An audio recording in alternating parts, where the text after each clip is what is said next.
नमस्कार बच्चों, BA second में हिंदी एकांकी का उद्भव विकास। इससे पहले हमने हिंदी नाटक का उद्भव विकास पढ़ा था। तो जो नाटक होता है उसी की एक घटना का वर्णन किया जाए उसे एकांकी कहते हैं। जिसमें एक घटना का वर्णन किया जाए वह एकांकी है। तो ये भी नाटक की विधा ही है। तो हिंदी एकांकी के विकास क्रम का संक्षिप्त परिचय दे या हिंदी एकांकी के विकास का संक्षिप्त निबंध लिखिए।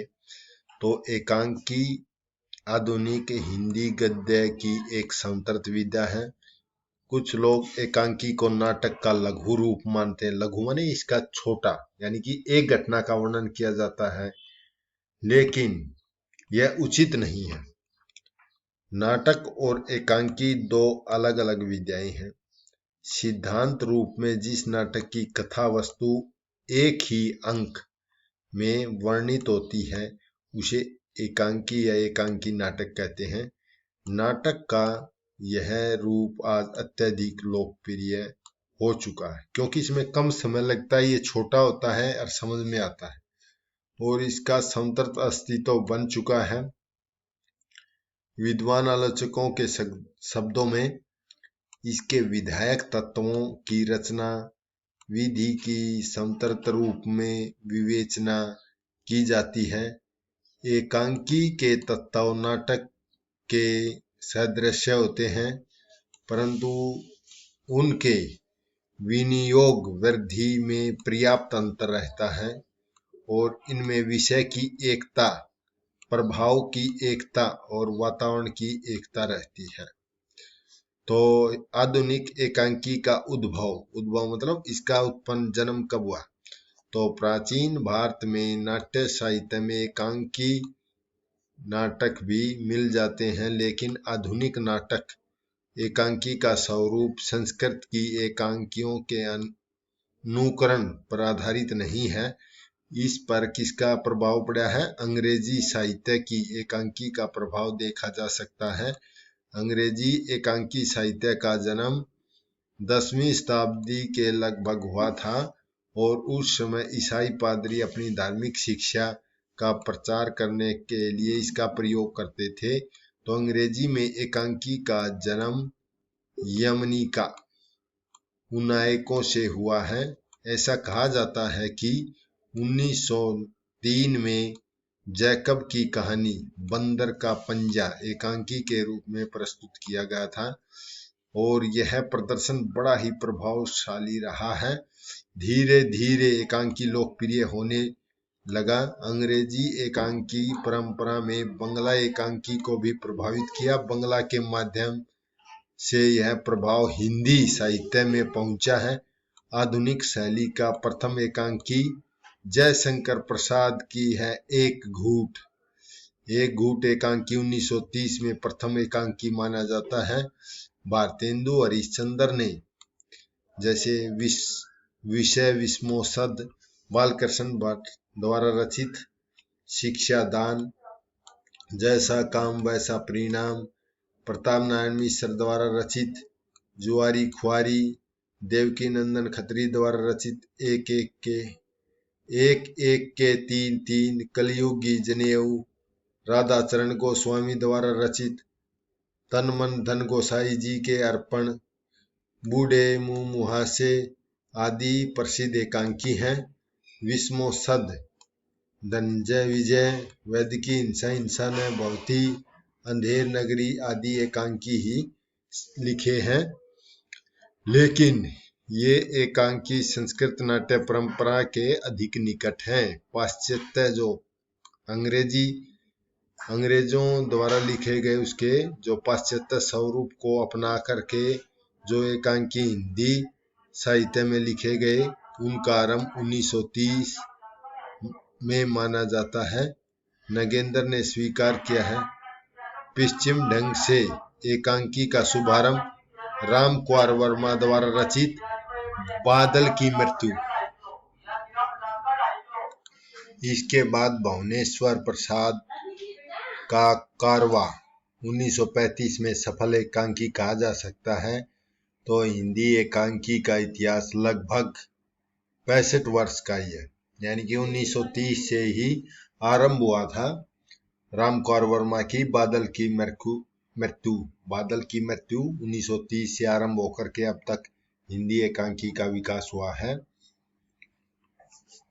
तो इसे हम 3 चरणों में विभक्त कर सकते हैं। पहला चरण में एकांकी के उद्भव की चर्चा की जा चुकी है।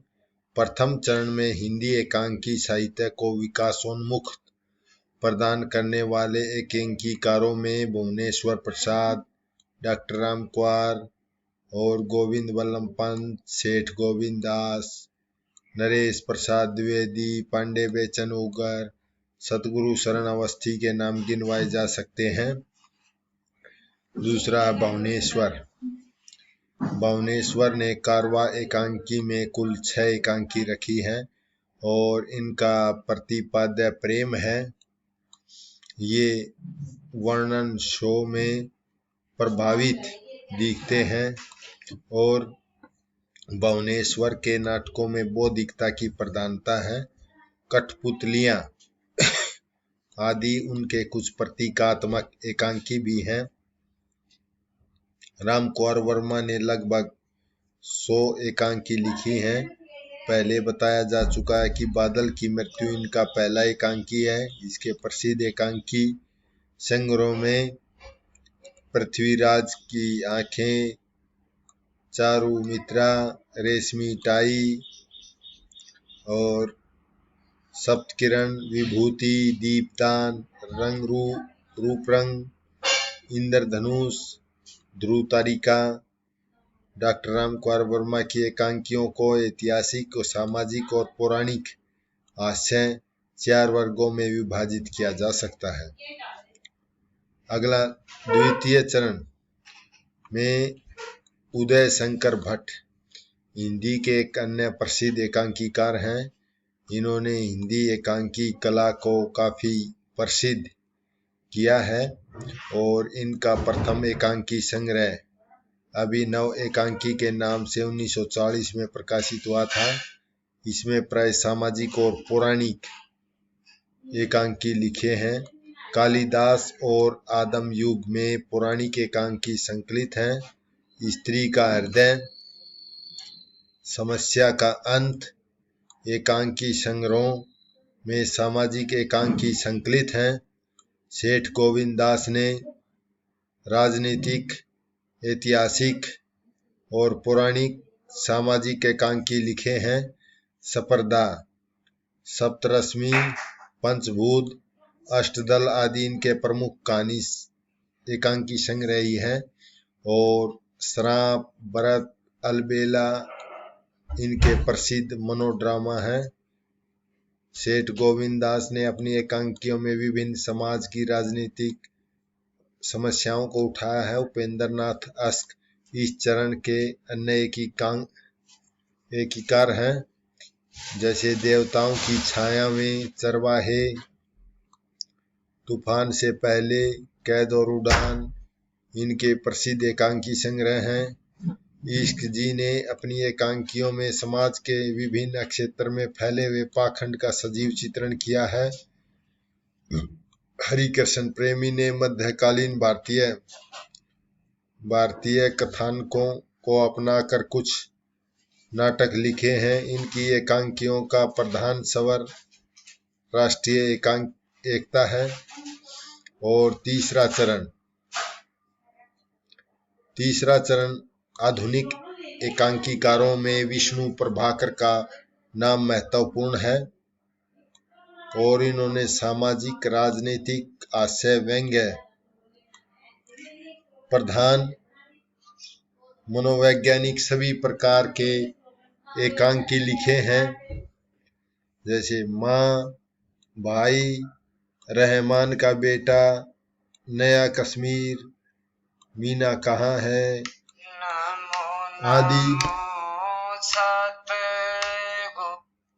आदि के इनके प्रसिद्ध एकांकी हैं। इस युग में एकांकीकारों ने जगदीश चंद्र माथुर, लक्ष्मी नारायण मिश्र, वृंदावन लाल भगवती चरण आदि के नाम गिनवाए जा सकते हैं। माथुर जी एक प्रतिभा संपन्न एकीकार हैं। वे एकांकी कला और रंगमंच के पूर्ण ज्ञाता थे। मोर का तारा, रीढ़ की हड्डी इनके प्रसिद्ध एकांकी हैं। लक्ष्मी नारायण मिश्र ने सेक्स समस्या और भारतीय संस्कृति के उज्जवल पक्षों में एकांकी लिखी है। और भगवती चरण अपने एकांकी साहित्य में सामाजिक विसंगतियों विकृतियों पर प्रभाव करते हुए दिखाई देते हैं, परंतु लक्ष्मी नारायण लाल के एकांकियों में बुद्धिवाद, भारतीय संस्कृति का उन्मुक्त वर्णन है। वृंदावन लाल वर्मा ने अपने एकांकी साहित्य में यथार्थ और आदर्श का समन्वय किया है। हिंदी साहित्य एकांकी को समृद्ध करने में असंख्य विद्वानों ने योगदान दिया है।